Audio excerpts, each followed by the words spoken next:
बिस्मिल्लाहिर्रहमानिर्रहीम। अस्सलाम वालेकुम स्टूडेंट्स, मेरा नाम दानिश मजीद और आप मेरा यूट्यूब चैनल देख रहे हैं फिजिक्स विद दानिश।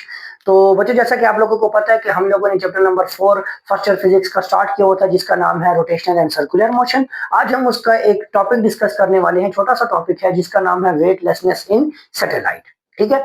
अब वेटलेसनेस का कॉन्सेप्ट क्या है? मतलब कि जहां पे वेट जीरो हो जाए। वेटलेसनेस है ना, तो मतलब वेट जीरो होना। मतलब आप लोगों ने डिफरेंट सोशल मीडिया प्लेटफॉर्म्स के ऊपर आपने वीडियोस देखी होंगी जिसमें एस्ट्रोनॉट्स जो हैं तो वो सैटेलाइट के अंदर होते हैं और वो उड़ रहे होते हैं। उसके अलावा उनके पास जितना सामान होता है, सारी चीजें वो हवा में उड़ रही होती हैं। अब वहां पे ऐसा क्या होता है?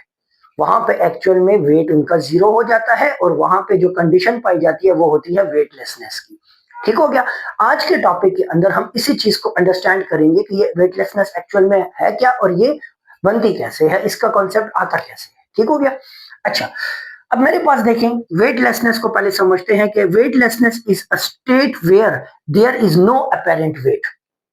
ठीक हो गया। There is no apparent weight, ऐसी कंडीशन जिसमें हमारे पास अपेरेंट वेट ना हो, तो उस कंडीशन में हम कहते हैं कि मेरे पास क्या है? वेटलेसनेस है। देखिए, मैं आपको एग्जांपल के जरिए समझाता हूं। मेरे पास एक बच्चा है, वो कैलकुलेट कर रहा है, उसके पास लाइक इस तरह एक स्प्रिंग है। स्प्रिंग के ऊपर इस तरह कुछ रीडिंग्स हैं। ठीक है। और उस स्प्रिंग के साथ इसने यहाँ पे एक ऑब्जेक्ट बांधा हुआ है और जिसका वो क्या करना चाह रहा है? वेट कैलकुलेट करना चाह रहा है। ठीक है। अच्छा, अब होगा क्या कि अब जरा इस ऑब्जेक्ट के ऊपर देखिए, तो एक इसके ऊपर डाउनवर्ड फोर्स लग रही है जो कि इसका है weight, which is W equals to M G. सही हो गया। ठीक है। अब इस स्प्रिंग को मैंने यहां से फिक्स किया हुआ है एक सपोर्ट के साथ। ठीक है। उस सपोर्ट की वजह से ये स्ट्रिंग अब इस स्प्रिंग को क्या करेगी? एक टेंशन फोर्स प्रोवाइड करेगी कि नहीं करेगी? ठीक है। अब मेरे पास रीडिंग में यहां पे लेट सपोज 4 kg आ गया, इसका मैस आ गया जी 4 kg, या हाँ 4 kg। ठीक है। अच्छा, अब होगा क्या बच्चे? होगा ये कि यहाँ पे टेंशन फोर्स, यहाँ पे वेट फोर्स। ठीक है। अब ये स्प्रिंग के ऊपर जो मुझे रीडिंग दी जा रही है, ये किस चीज की है? तो ये मेरे पास क्या ये वेट है? तो हम कहेंगे नहीं, ये वेट नहीं है। ये एक्चुअल में ये इसका टेंशन फोर्स मेजर करने के लिए हमारे पास ये रीडिंग आ रही है, जो रीडिंग एक्चुअल में हमारे पास इस टेंशन फोर्स को मेजर कर रही है। और इस टेंशन फोर्स के होने की वजह से इसका एक्चुअल में हमें वेट कैलकुलेट हम कर पा रहे हैं। ठीक हो गया। एक देखिए, एक होता है एक्चुअल वेट और एक होता है अपेरेंट वेट।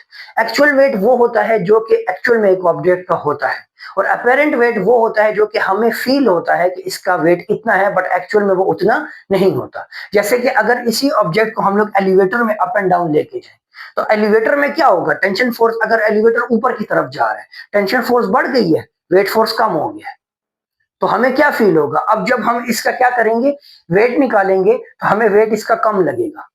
क्यों कम लगेगा? बिकॉज कि उसके कंडीशन के अंदर टेंशन फोर्स अपवर्ड जो लेके जा रही है उसके मैग्नीट्यूड ज्यादा है वेट की कंपैरेटिवली, तभी तो वो ऊपर की तरफ बढ़ रहा है। तो अब वहां पे जो हमें एलिवेटर के अंदर जो वेट मिलेगा, जब एलिवेटर अपवर्ड जा रहा हो, तो वो उसका अपेरेंट वेट कहलाएगा। ठीक है। बट नॉर्मली अगर मैं अर्थ सरफेस पे आके जब इसका वेट फाइन मेजर करूंगा, तो वो मेरे पास इसका एक्चुअल वेट होगा। ठीक हो गया। तो ये अपेरेंट वेट का ये कॉन्सेप्ट है।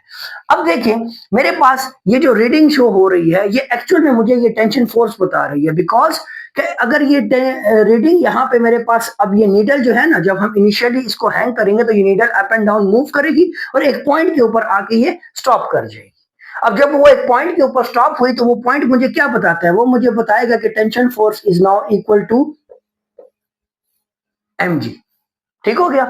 टेंशन फोर्स अब क्या है? वो mg के इक्वल है।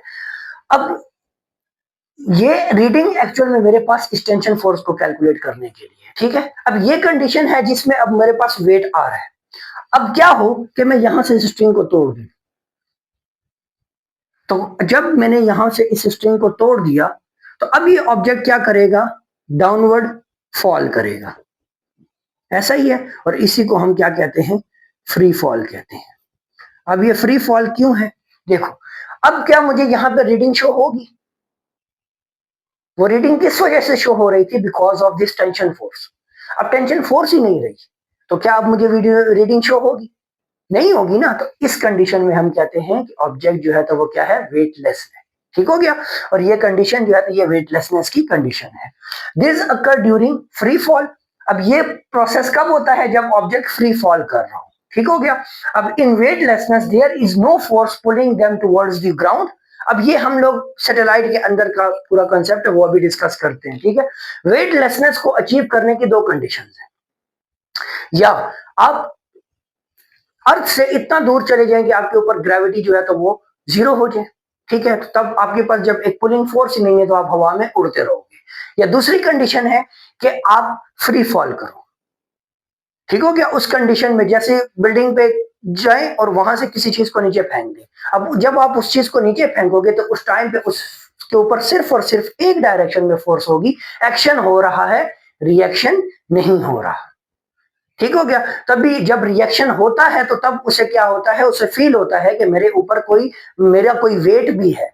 ठीक हो गया। जैसे मैं सिंपल अगर आपको समझाने के लिए एग्जांपल दूं तो हम लोग रोड पे चलते हैं ना, एक फ्लोर पे चलते हैं तो मूवमेंट के दौरान हमारे पैर के दरमियान और अर्थ के दरमियान एक फ्रिक्शन फोर्स पाई जाती है। अगर वहीं पे मैं ऑयल डाल दूं या पानी डाल दूं या आइस के ऊपर आप चले, अब आइस के ऊपर जब आप चलते हैं तो क्या होता है? आप एक्शन कर रहे हैं बट रिएक्शन में आपको उतनी प्रॉपर फोर्स प्रोवाइड नहीं होती, तो उसकी वजह से फिर क्या होता है? आप फ्री स्लाइड कर जाते हो। क्या ये स्लाइडिंग जो है तो ये फ्री मोशन नहीं है? इसी तरह हमारे पास ऑब्जेक्ट के ऊपर अपवर्ड डायरेक्शन में अगर कोई सपोर्ट है तो इसको अपना वेट फील होगा, और अगर अपवर्ड डायरेक्शन में फोर्स नहीं है तो इसको अपना वेट फील नहीं होगा। ठीक हो गया। ये ओवरऑल मैंने आपको थोड़ा सा आपका कंसेप्ट बनाया किसके लिए हवाले से? वेटलेसनेस के हवाले से। अब बात करते हैं सैटेलाइट के लिए। ठीक है। अब सैटेलाइट्स के अंदर क्या होता है बच्चों? सैटेलाइट हमारे पास यहां पे लेट्स सपोज मेरे पास अर्थ है। ये क्या है? अर्थ। ठीक है। अर्थ के अराउंड सैटेलाइट जो है तो वो ऑर्बिट करता है। कोई भी चीज अर्थ के अराउंड एक स्पेसिफिक ऑर्बिट में रिवॉल्व करे तो उसको हम लोग सैटेलाइट कहते हैं। अब हमारे पास मून हो गया, मून नेचुरल सैटेलाइट है। उसके अलावा हम लोगों ने डिफरेंट सैटेलाइट जो खुद फायर किए हुए हैं कम्युनिकेशन सिस्टम के लिए, नेविगेशन के लिए, इन तमाम के लिए, तो वो हमारे पास आर्टिफिशियल सैटेलाइट्स कहलाते हैं। ठीक है। अब हमारे पास क्या होगा? अब इस सैटेलाइट के ऊपर एक डाउनवर्ड फोर्स लगती है सैटेलाइट के ऊपर। ठीक है। अभी हम बात करें किसकी? सैटेलाइट की। सैटेलाइट के ऊपर एक gravitational force F G act कर रही है। ठीक है। और इसका रिएक्शन में सैटेलाइट क्या करेगा? अपवर्ड डायरेक्शन में एक नॉर्मल फोर्स, रिएक्शन फोर्स भी आप इसको कह सकते हैं, वो लगाएगा। ठीक है। एक्शन और रिएक्शन के प्रोसेस के दौरान जब इन दोनों का मैग्नीट्यूड इक्वल हो जाएगा, अपोजिट डायरेक्शन है, तो ये सैटेलाइट सर्कुलर मोशन करने लग जाएगा। ठीक हो गया। जब ये सर्कुलर मोशन कर रहा है तो हम लोगों ने पढ़ा हुआ है कि the force which keeps an object in circular path is called centripetal force. ऐसा ही है। तो यहां पे मेरे पास सेंट्रीपिटल फोर्स का कॉन्सेप्ट भी आ गया। अब मैंने आप लोगों को सेंट्रीपिटल फोर्स के कॉन्सेप्ट के अंदर ये चीज बताई थी कि सेंट्रीपिटल फोर्स एक्चुअल में हमारे पास एक सीडो फोर्स है। ठीक है। जो एक्चुअल में एग्जिस्ट नहीं करती, जिसका ओरिजिन जो होता है कोई दूसरी फोर्स होती है, बट उस चीज को मेंटेन रखने के लिए, जैसे मैंने आपको कहा कि पत्थर को धागे से बांध के उसको घुमाना शुरू करो। अब वहां पे जब आप पत्थर को घुमा रहे हो तो स्ट्रिंग के अंदर की जो टेंशन फोर्स है वो एक्चुअली पत्थर को सर्कुलर पाथ में मेंटेन रख रही है। यहाँ पे आपके पास ग्रेविटेशनल फोर्स जो है तो मेंटेन रख रही है। अब कंफ्यूजन क्रिएट ना हो इसलिए हम लोगों ने इस पूरी की पूरी फोर्स को ही सेंट्रीपिटल फोर्स का नाम दे दिया। अब इसके पीछे का ओरिजिन चाहे टेंशन हो या चाहे ग्रेविटी हो, वो मैटर नहीं करता। बस हमने ये समझना है कि सेंट्रीपिटल फोर्स जो है तो वो ऑब्जेक्ट को क्या कर रही है? सर्कुलर पाथ में मेंटेन रख रही है। सही हो गया। तो यहाँ पे अब हमारे पास देखें तो हमारे पास क्या हो जाएगा कि एक पॉइंट हमारे पास आ जाएगा जी कि एफ सेंट्रीपिटल फोर्स ये इक्वल होगी एफ ग्रेविटेशनल फोर्स की। ठीक हो गया। अब यहां से देखें तो अब एफ सेंट्रीपिटल फोर्स क्या होती है? M V square divided by R. Gravitational force क्या है? M G. चलिए हम चूंकि मैं सैटेलाइट की बात कर रहे हैं तो मैं यहाँ पे कैपिटल एम रिप्रेजेंट कर देता हूँ, क्योंकि अभी इसके अंदर मैं एक बंदे को बनाऊंगा, उसका मैथ हम स्मॉल एम से रिप्रेजेंट करेंगे। ठीक है। यहाँ से कैपिटल एम आ गया। अब ये देखिए एम और एम आपस में जब कैंसल आउट हो जाएगा तो पीछे रह जाएगा V square divided by R equals to G, और G equals to V square divided by R. इसको आपने इक्वेशन 1 का नाम दे देना है। ठीक है, इसको आप इक्वेशन 1 का नाम दे दें। ठीक हो गया। अच्छा, अब देखिए मेरे पास यहाँ पे इस सैटेलाइट के अंदर लेट्स सपोज एक ऑब्जेक्ट मौजूद है। ठीक हो गया। अब इस ऑब्जेक्ट के ऊपर जरा आप गौर से देखें तो सैटेलाइट के ऊपर जो कि एक एफ जी एक्ट कर रही है, एक F N normal force act कर रही है। ठीक है, तो अब इनके दरमियान एक डिफरेंस देखने को मिल रहा है। ठीक, अगर मैं वो डिफरेंस फाइंड कर लूं तो मेरे पास वो जो डिफरेंस आएगा वो एक्चुअल में वो फोर्स मेरे पास सेंट्रीपिटल फोर्स प्रोवाइड कर रही है। ठीक है, जो इन दोनों के दरमियान का जो डिफरेंस होगा उसी डिफरेंस की वजह से ये ऑब्जेक्ट जो है तो एक सर्कुलर पाथ में मूव करता रहेगा। जब ये सर्कुलर पाथ में मूव कर रहा है तो इट्स मीन कि ये एक्चुअल में फ्री फॉल कर रहा है। ठीक हो गया, फॉरवर्ड तो मूव कर रहा है। अब इस ऑब्जेक्ट के ऊपर हम देखेंगे कि अगर ये रिएक्शन फोर्स 0 हुई तो मेरे पास ये ऑब्जेक्ट इस सैटेलाइट के अंदर फ्री फॉल करेगा। देखें, मैंने कहा कि मेरे पास जो एफ नेट है वो एक्चुअल में सेंट्रीपिटल फोर्स प्रोवाइड करता है और वो क्या होगा एम जी और minus F N. Minus F N मैंने क्यों लिखा, क्योंकि इन दोनों की डायरेक्शन ऑपोजिट है तो मैंने इसके साथ माइनस लगा दिया। ठीक हो गया। अब यहां पे देखें तो ये मेरे पास बन जाएगा M V square divided by R equals to M. यहां पे देखिए जी को मैंने क्या लिखा है, V square divide by R लिखा है कि नहीं लिखा, तो मैं यहां पे इसकी वैल्यू पुट कर दूंगा V square divided by R और माइनस एफ एन। अब आपने बच्चों क्या करना है, आपने इस एफ एन को उठा के इक्वालिटी से इधर फेंक देना और इसको उठा के उधर फेंक देना। तो जब ये आप फेंका फेंकी कर लेंगे तो आपके पास यहाँ पे आ जाएगा एफ एन और ये हो जाएगा M V square divided by R minus M V square divided by R. ठीक है, ये दोनों आपस में कैंसल आउट हो जाएंगे। जब ये दोनों कैंसिल हो गए तो मतलब कि इसके ऊपर ऑब्जेक्ट के ऊपर जो नॉर्मल फोर्स है एफ एन वो क्या हो जाएगी, वो 0 हो जाएगी। ठीक है, अब देखें बच्चों हमारे पास एक्शन तो हो रहा है बट उसका रिएक्शन नहीं है। सिंपल, मैंने जो आपको पहले एग्जांपल दी, मैं फ्लोर के ऊपर कदम रख रहा हूं तो मैं एक्शन कर रहा हूं, ग्राउंड मुझे रिएक्शन फोर्स प्रोवाइड करे जिसकी वजह से मैं स्मूथली वॉक कर पा रहा हूं। ठीक हो गया।